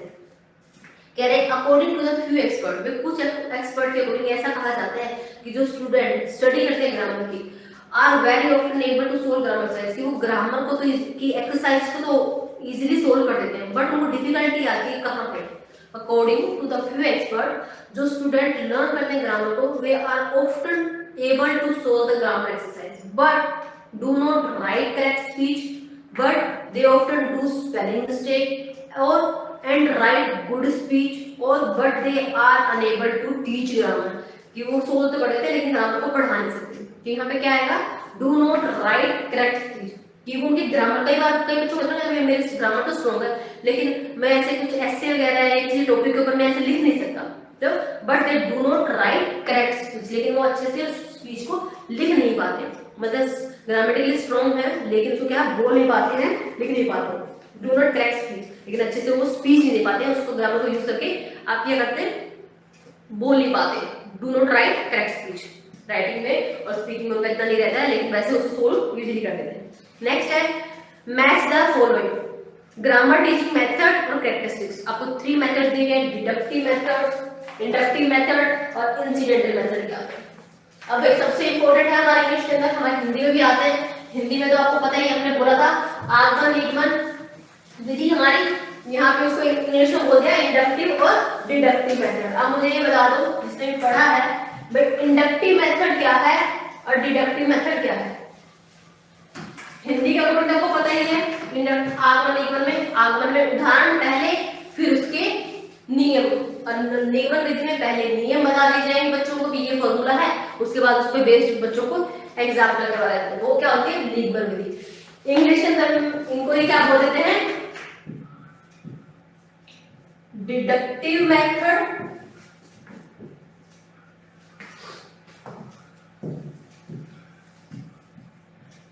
Inductive method, और third है आपका ये grammar teaching method है, ध्यान रखना, इंडक्टिव मेथड, डिडक्टिव मेथड, और आपके में क्या है इंसिडेंटल मेथड। तो पढ़ चुके हो तो एक बार बताओ मुझे कि डिडक्टिव मेथड कौन सा है, इंडक्टिव मेथड कौन सा है और इंसिडेंटल मेथड कौन सा है। आपको तीन मेथड दिए गए हैं, ग्रामर टीचिंग मेथड, और उन तीनों की प्रैक्टिस बताई गई है। आपको वो मैच करना है कि इंडक्टिव मेथड की कौन सा है, डिडक्टिव कौन सा है, इंसिडेंटल कौन सा है। फर्स्ट बता रहे प्रैक्टिस किसकी है, बताना एक बार। टीचर फर्स्ट प्रेजेंट और take the example from the student and then come to the theory और कंसेप्ट। पहला टीचर क्या करता है, बच्चों से एग्जांपल्स ले लेते हैं, उसके बाद क्या आता है थ्योरी पर या कंसेप्ट पर आता है। मतलब पहले उदाहरण फिर नियम। ये किसके अंदर आएंगे बताओ, कौन सा मेथड है जिसके अंदर पहले आपको उदाहरण फिर आपके नियम। ये आपका हो जाएगा इंडक्टिव मेथड। ध्यान रखना, इंडक्टिव मेथड को हिंदी में क्या कहेंगे, आगमन विधि। कनेक्ट कर लेना, आगमन इंडक्टिव, ठीक है। इंडक्टिव मेथड आगमन विधि, जिसमें क्या आएगा पहले उदाहरण देन नियम। या आप इंग्लिश के अंदर बात करो तो इंग्लिश में क्या लिखा है, example to rule. First example then rules. Rules बाद में बताए जाएंगे, मेथड्स बाद में बताए जाएंगे, पहले क्या दिए जाएंगे एग्जांपल। तो example to rule, example to rule कौन सा हो जाएगा आपका इंडक्टिव मेथड। तो फर्स्ट क्या है आपका, किसकी थी, teaching first present example then come to the theory, that is inductive method. Second है during the composition writing the teacher explain complex sentence pattern. कि ड्यूरिंग द आपको कंपोजिशन राइटिंग, तो टीचर कुछ पढ़ा रहा था, पढ़ाते पढ़ाते बीच में कोई चीज कॉम्प्लेक्स सेंटेंस आ गया, टीचर उसको एक्सप्लेन करने लगे, ठीक है। वैसे तो कोई और सब्जेक्ट पढ़ा, कोई चीज पढ़ा रहा था आपको, लेकिन उसके बीच में कोई ऐसी वर्ड्स, कोई और टर्म आ गई जिसको टीचर ने क्या करके बीच में एक्सप्लेन कर दिया, ठीक है। उसको हम बोलते हैं इंसिडेंटल मेथड। कि अचानक से बीच में कोई चीज आई और आपने उसके बारे में साफ नहीं बता दिया कि ये चीज आई है, मैं भी बता देता हूँ कि ये चीज ये होती है। मतलब कॉम्प्लेक्स सेंटेंस कोई भी आया ना, उसको वहीं पे टीचर ने क्या कर दिया, एक्सप्लेन कर दिया। That is incidental method. Incident मतलब बीच में कोई चीज घटना घटी, कोई चीज बीच में आई अचानक से, आपने उसको वहीं पे एक्सप्लेन कर दिया, that is incidental method. The last one is teacher was a grammar textbook to tell his student rules और definitions and explain them with the help of example. कि पहले टीचर ने क्या किया, बच्चों को रूल्स और डेफिनेशन बता दी, फिर उनको एक्सप्लेन कर दिया with the help of the example. मतलब पहले जो टीचर ने रूल्स बता दिए, रूल्स था ना, फर्स्ट टीचर ने क्या कर दिया, रूल्स बता दिए, डेफिनेशंस बता दी। रूल्स एंड डेफिनेशंस कोई भी वर्ड लिखा सकता है। देन क्या कर दिया, उनको एग्जांपल की हेल्प से एक्सप्लेन कर दिया, ठीक है। Rules definition two example, that is आपका डिडक्टिव मेथड। हिंदी में अगर हम बात करेंगे तो निगमन विधि, नियम से उदाहरण। निगमन में हिंदी में लिख देना, नियम से उदाहरण, और इंग्लिश में रूल्स टू एग्जांपल, ठीक है। यहाँ पे मैंने आपको बता दिया सबका साथ साथ में। डिडक्टिव क्या है, रूल्स टू एग्जांपल। इंडक्टिव क्या है, आपकी example to rules. And incidental method क्या है कि कोई भी चीज पढ़ाते हुए अचानक से कोई चीज बीच में आई, न्यू चीज, और आपने उसको वहीं पे साथ में एक्सप्लेन कर दिया, दैट इज इंसिडेंटल मेथड, ठीक है। तीनों इंपॉर्टेंट है, ध्यान रखना, आता है ये क्वेश्चन। नेक्स्ट है which of the following are a few features of a particular method of teaching grammar। कौन से हैं जो आपको क्या, आपको दो तीन लाइनें बताएगी, आपको ये बताना है ये मेथड कौन सा है, ठीक है। The learner become inactive during the classroom teaching। Learner क्या बन जाता है, इनएक्टिव बन जाता है ड्यूरिंग द क्लासरूम टीचिंग। की क्लासरूम टीचिंग में ना मेन सेंटर आपका लर्नर नहीं रहता, वो इनएक्टिव हो जाता है। तो मेन क्या रहता है, The method is not child centered but the teacher centered। ये जो मेथड है इसके अंदर चाइल्ड सेंटर्ड नहीं होता है, टीचर सेंटर्ड होता है। Third, average teacher can use this method in the country like India. कि कोई एवरेज टीचर है ना, जिसको इतने अच्छे से कोई चीज के बारे में नॉलेज नहीं है, वो टीचर इस मेथड को यूज करता है। कैसे, हमारे इंडिया जैसी कंट्री के अंदर, पता नहीं क्यों ना लिखा लाइक इंडिया, कि मतलब हमारे टीचर काफी सारे ऐसी बात नहीं है कि उनको नॉलेज नहीं है, कह रहे हैं कि the average teacher can use this method in country like India, कि इंडिया जैसी कंट्री के अंदर एवरेज टीचर भी इस मेथड को यूज करते हैं। तो which method are we talking about, हम किस मेथड की बात करें। तो यहाँ पे आपको 2-3 लाइन्स दे दी है, उन लाइन्स के बारे में पूछे कि लाइन्स किस मेथड के बारे में बता रही है। यहाँ पे चाइल्ड सेंटर्ड नहीं है फर्स्ट थिंग, यहाँ पे टीचर सेंटर्ड है सेकंड थिंग, यहाँ पे बच्चा इनएक्टिव हो जाता है, मतलब वो पार्टिसिपेट नहीं कर पाता है फोर्थ, और ये हमारे इंडिया जैसी कंट्री में ज्यादा यूज किया जाता है, एवरेज टीचर भी इस मेथड को यूज करते हैं। कौन सा मेथड आपका डिडक्टिव मेथड, कि बच्चे को कुछ समझाया नहीं, सीधा रूल बता दिया भाई ये फॉर्मूला लगाना है यहाँ पे इसका, और आप उस फॉर्मूले से फिर एग्जांपल करते चले जाओ, ठीक है। तो यहाँ पे आपको रूल्स पहले बता दिए गए हैं और उन रूल्स की हेल्प से आपको एग्जांपल्स को सोल्व करना है। तो हमारा कौन सा कहता है डिडक्टिव मेथड। तो ये जो लाइन है मैंने जितनी भी आपको बताई है वो सब किसके बारे में थी, डिडक्टिव मेथड के बारे में, कि आपको नियम सिर्फ बता देंगे, आपको नियम याद करने हैं, उसके हिसाब से आपको एग्जांपल सोल्व करने, वो हमारा डिडक्टिव मेथड होगा। तो यहाँ पर बच्चा मेन फोकस नहीं रह गया, बच्चे को एक चीज बता दी गई उसको वैसे ही करना है। तो यहाँ पर मेन क्या होगा, आपका टीचर होगा जो आपको रूल बता रहा है जिसके अकॉर्डिंग आपको कोई चीज सोल्व करनी है, ठीक है। नेक्स्ट करते हैं, Which method is based on the theory from example to generalization, कौन सा मेथड है जो एग्जाम्पल टू जनरलाइजेशन है। बताओ ये मैंने किसमें लिखा है, एग्जाम्पल टू जनरलाइजेशन। अब वर्ड कोई भी यूज कर सकता है, यहाँ पे रूल लिखा था मैंने, रूल की जगह पे मैंने क्या लिख दिया जनरलाइजेशन। जनरलाइजेशन का मतलब क्या है समझने की कोशिश करो। जनरलाइजेशन का मतलब भी क्या है, एक जनरल मेथड, एक रूल बना दे, एक नियम बना दे, जनरल ऐसे चलना है सबको, ये रूल फॉलो करना है, तो जनरलाइजेशन बोलते हैं, रूल भी बोल सकते हैं जनरलाइजेशन भी बोलते हैं। तो एग्जाम्पल टू जनरलाइजेशन किसमें था हमारा इंडक्टिव मेथड में। दैट क्वेश्चन पूछा है which method is based on the theory from example to generalization, कौन सा मेथड है इंडक्टिव मेथड, या हिंदी में आगमन विधि, उदाहरण से नियम। नेक्स्ट है which of the following grammar teaching method disturb the teaching of a text book और composition writing at a time. ये कौन सा ग्रामर टीचिंग मेथड है जो टीचिंग को बीच में डिस्टर्ब कर देता है, कौन सा है बताया ना इंसिडेंटल मेथड, कि आपको चीज पढ़ाते पढ़ाते बीच में कोई चीज दूसरी नहीं आ गई, टीचर उसके बारे में वहीं पे एक्सप्लेन करने लग गया, तो जो चीज आप पढ़ा रहे थे वहां से हटके किसी और चीज के बारे में बताने लग गया, तो क्या कर रहा है उस टीचिंग को डिस्टर्ब करता है। तो कह रहे हैं which teaching method disturb the teaching of a text book, कि टेक्स्ट बुक की टीचिंग को कौन सा मेथड क्या है बीच में डिस्टर्ब कर देता है, वो है इंसिडेंटल मेथड, कि आप कोरिलेट कर देते हो with other related logical structures, किसी और चीज के साथ आपने उसको कनेक्ट करके बताने लगा, ये चीज आई है बीच में ये ऐसे है ये ऐसे है, जो चीज आप पढ़ रहे थे मेन फोकस उससे हटके किसी और चीज को एक्सप्लेन करने लगे, तो हमारा होता है इंसिडेंटल मेथड। नेक्स्ट है in the context of the pupils and with learn difficulties which one is not a learning difficulty, कौन सी है जो एक लर्निंग डिफिकल्टी नहीं है। बच्चों की लर्निंग डिफिकल्टी के बारे में पूछा गया है कि आपको ये बताना है इन 4 ऑप्शन में से कौन सा एक ऑप्शन बच्चों की डिफिकल्टी से रिलेटेड नहीं है। फर्स्ट है पुअर मेमोरी, सेकंड है relatively poor comprehensive power, third है fail to transfer knowledge to the related learning area appropriately, और फोर्थ है lack of the good books. ठीक है, देखो बाकी 3 जो चीजें हैं ना फर्स्ट सेकंड थर्ड जो मैंने बोली, पुअर मेमोरी बच्चे की याददाश्त कमजोर है, थर्ड है कि उनकी कॉम्प्रिहेंसिव पावर क्या है पुअर है, या वो अपने नॉलेज को ट्रांसफर करने में, आपने कोई एक चीज सीखी है उसको नए सिचुएशन में अप्लाई करने में डिफिकल्टी पाता है, कि fail to transfer knowledge to the related learning area, कि उससे रिलेटेड कोई एरिया था उसके अंदर वो उस नॉलेज को यूज नहीं कर पाया उसने पहले सीखी थी।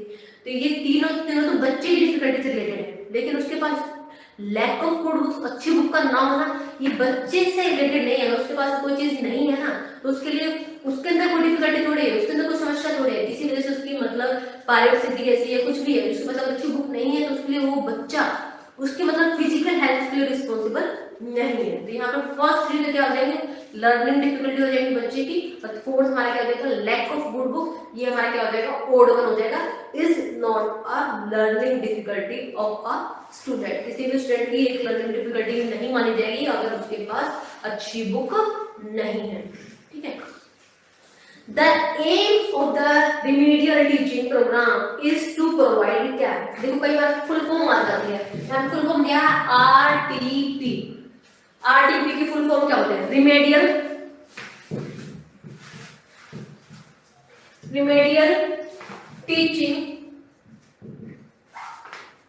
Teaching programme. समझ लेना भैया, सारा बोर्ड पे लिखा हुआ है, मैं बोल देती हूँ आर का मतलब रिमेडियल, टी का मतलब टीचिंग और पी का मतलब प्रोग्राम। रिमेडियल टीचिंग प्रोग्राम मतलब बच्चों को, जिन बच्चों को कोई डिफिकल्टी होती है सीखने में, उनसे रिलेटेड उनकी डिफिकल्टीज को दूर करने के लिए जो टीचिंग प्रोग्राम लगाए जाते हैं उनको बोलते हैं RTP, remedial teaching programmes.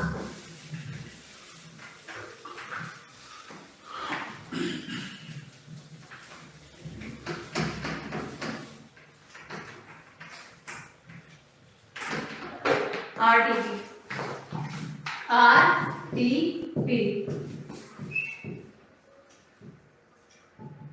Remedial teaching program. ठीक है, पूछा क्या है, एम क्या होता है इसका? The aim of the remedial teaching program is to provide, क्या provide, learning support to the student who lag behind their counterpart in school performance, or second one is systematic training to develop the pupils generic skills। तो यहाँ पे दोनों option आपके correct हैं कि जिन बच्चों को लर्निंग सपोर्ट प्रोवाइड करना, कि जो बच्चे के अपने स्कूल की परफॉर्मेंस में पीछे रह गए हैं, वो lag behind there counterpart in the school performance, वो भी एक सिस्टमेटिक ट्रेनिंग प्रोवाइड करना कि बच्चों की जेनेरिक स्किल्स को डेवलप करने के लिए। यहाँ पे दोनों ऑप्शन हमारे क्या है, करेक्ट है। Both A and B, both are correct.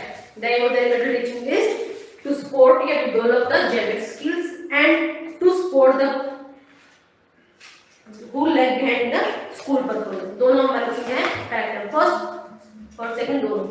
Next है, which one of the following is not a principle of helping people who learn with learning difficulties? क्या है which one is not a principle? कौन सा एक principal है जो हम follow नहीं करते?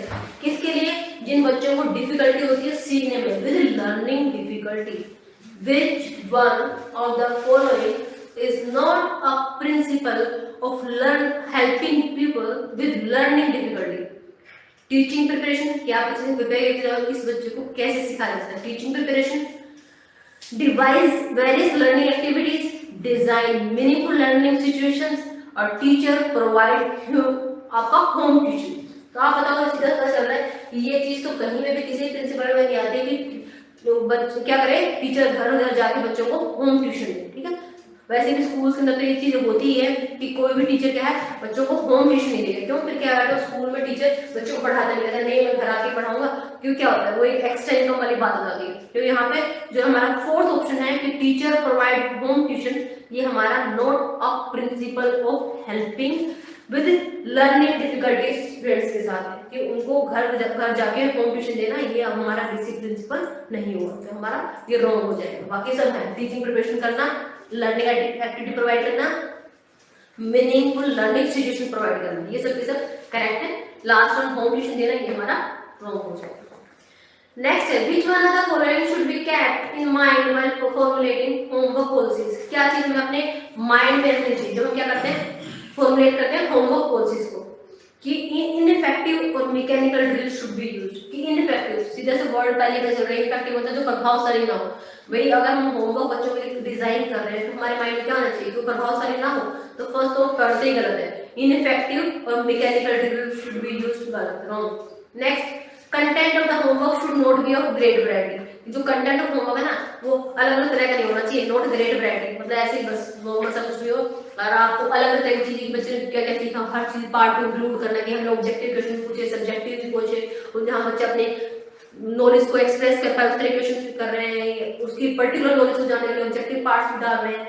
कह रहे content of the homework should not be of great variety, नहीं होना चाहिए, ये भी गलत है। थर्ड है, exercise book available in the market should be done first, कि जो मार्केट में एक्सरसाइज बुक अवेलेबल है ना, पहले वो करवाई जानी चाहिए, नहीं, ये भी गलत है। फोर्थ है, teacher should make good use of homework as a tool for the evaluation and the feedback. यहाँ पे सिर्फ यही ऑप्शन करेक्ट है कि टीचर को क्या करना चाहिए, होमवर्क का गुड यूज करना चाहिए एज ए टूल की तरह फॉर इवैल्यूएशन एंड फीडबैक, कि बच्चे का इवैल्यूएशन कर पाए, मूल्यांकन कर पाए कि बच्चे ने क्या सही से समझा उस चीज को, उसको सही से समझ आया, और उसको फीडबैक देने के लिए कि बच्चा कहाँ पे लैग कर रहा है, कहाँ पे कमी है, किस तरीके से कहाँ उसको इम्प्रूवमेंट की जरूरत है। तो हमारा फोर्थ ऑप्शन कि teacher should make good use of the homework as a tool for the evaluation and the feedback, that is correct. That should be kept in mind while formulating the homework policies. Next है, when formulating teaching plans, teachers should not take the following aspect into the consideration. कि teacher किस चीज को ध्यान में नहीं रखता है, वो क्या है? Basic knowledge that require enrichment, the ineffectiveness of the teaching strategies, effectiveness of the teaching strategies और difficulty of the individuals. तो हम जब भी कोई टीचिंग प्लान बनाते हैं तो क्या करते हैं, टीचर किस चीज में कमी कर देते हैं, क्या चीज का ध्यान देते हैं कि वो हर एक बच्चे की इंडिविजुअल डिफिकल्टी को माइंड में नहीं रखता है। क्या कह रहे हैं, when forwarding teaching plan the teacher क्या है, not taking following aspect into the consideration, किसको अपने माइंड में नहीं रखता है, डिफिकल्टी ऑफ द इंडिविजुअल्स की, हर एक बच्चे की डिफिकल्टी को माइंड में नहीं रखता है। That is the biggest thing कि हमें ये भी हमें माइंड में रखना चाहिए कि हर बच्चा अलग तरीके से सीखता है, तो उसको ध्यान में रखते हुए अपने टीचिंग प्लान को बनाना चाहिए। नेक्स्ट है IEP की कोई पूछेंगे या किसी ने पढ़ी तो बताओ भाई, IEP कमेंट कर देना, किसी को पता हो तो IEP की फुल फॉर्म क्या होती है, क्या है IEP program, individualized educational program आप कह सकते हैं। IEP का मतलब क्या है, इंडिविजुअलाइज्ड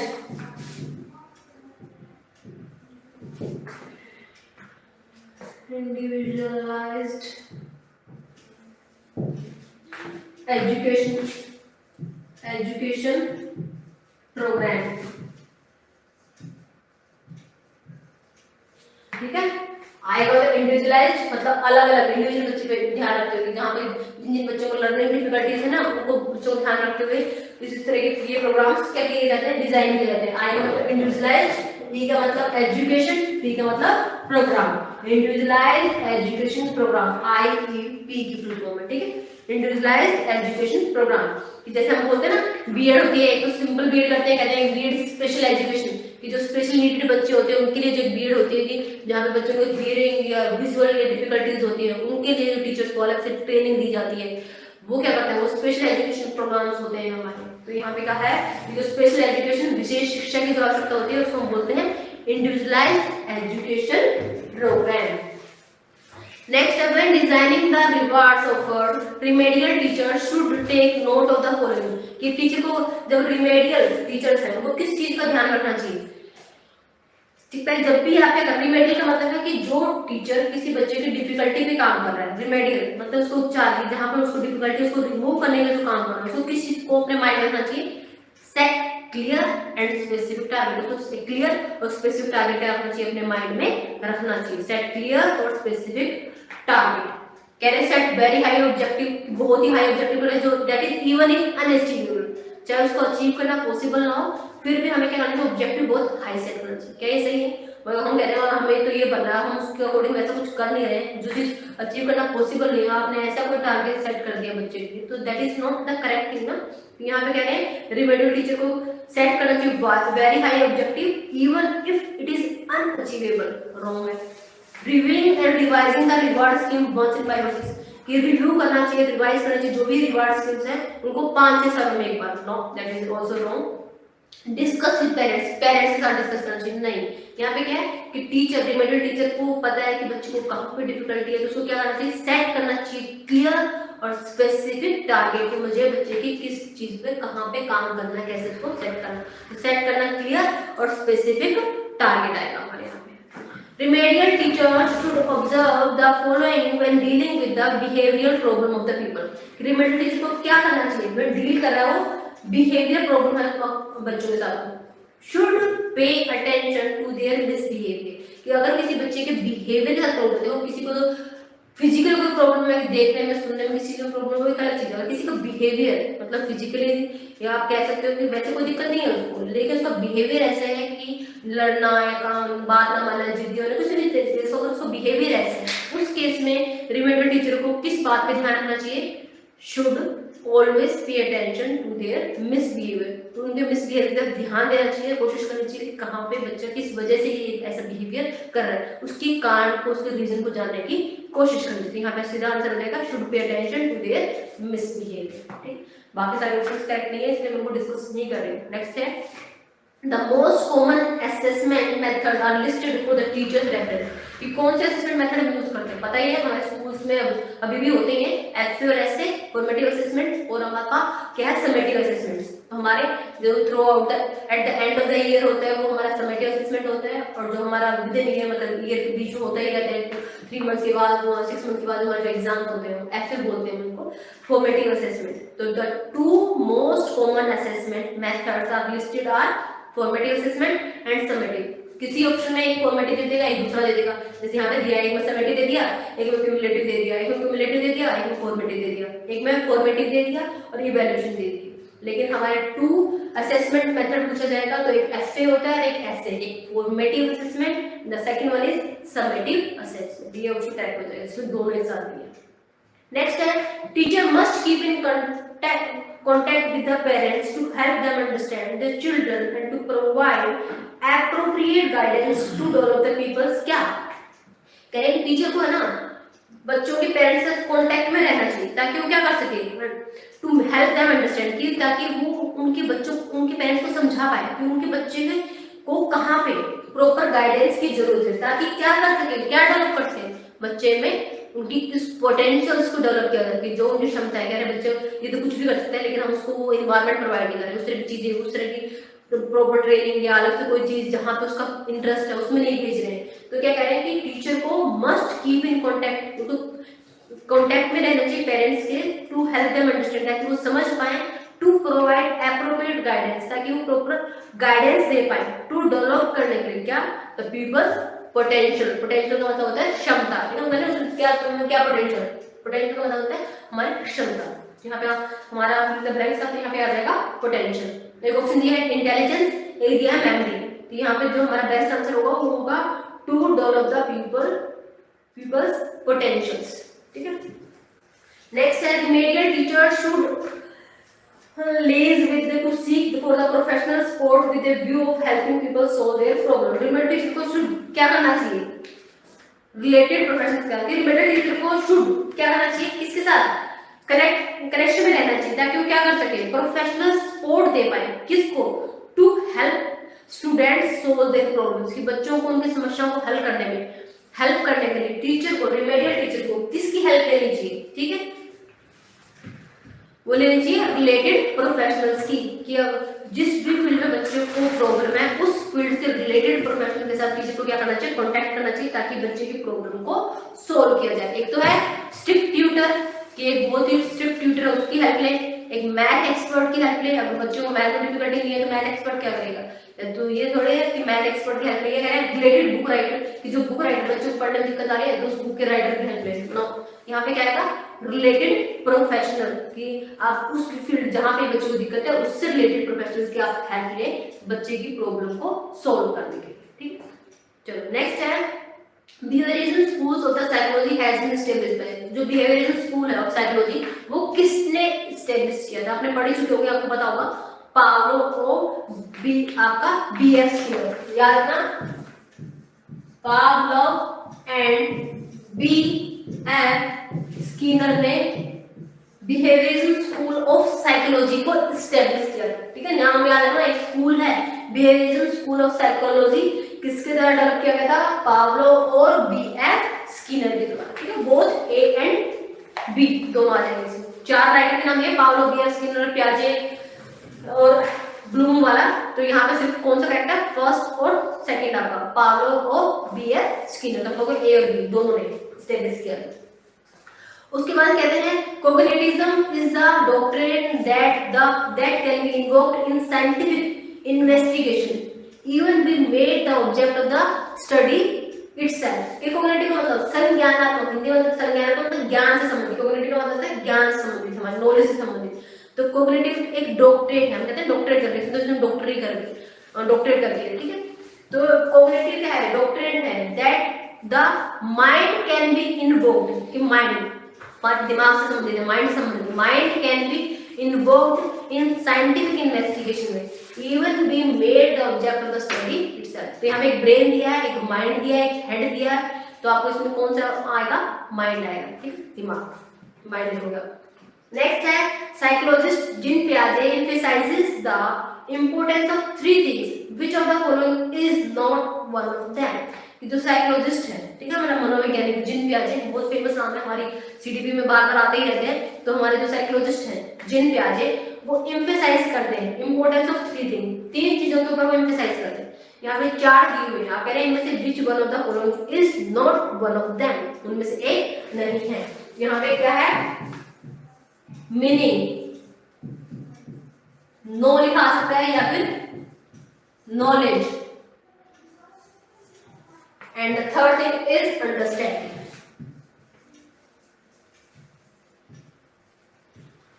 ठीक है, तो ये तीनों चीजें क्या है, मीनिंग, नॉलेज और अंडरस्टैंडिंग। मीनिंग, नॉलेज और अंडरस्टैंडिंग क्या है, जिन प्याजे की क्या है, जो थ्री थिंग्स है जिनके ऊपर वो एम्फसाइज करता है, इंपॉर्टेंस बताते हैं कि मेन समझना किसी चीज का, नॉलेज आपका ज्ञान, आपके अंडरस्टैंडिंग, ये क्या है मेन चीज। इसमें फोर्थ क्या दिया हुआ था, मेमोराइजेशन, याद करना, मेमोराइजिंग, तो वो हमारा इसके अंदर नहीं आता है। तो फोर्थ ऑप्शन तो दिया है ना, मेमोराइजिंग,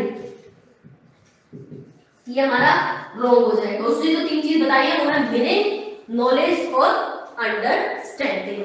ठीक है, नेक्स्ट है, out of the four skill which of the following is या आर रिसेप्टिव स्किल्स। सबसे पहले मैंने हमारे स्टार्ट होता ही होता था, प्रोडक्टिव स्किल्स कौन होते हैं, रिसेप्टिव स्किल्स होते हैं।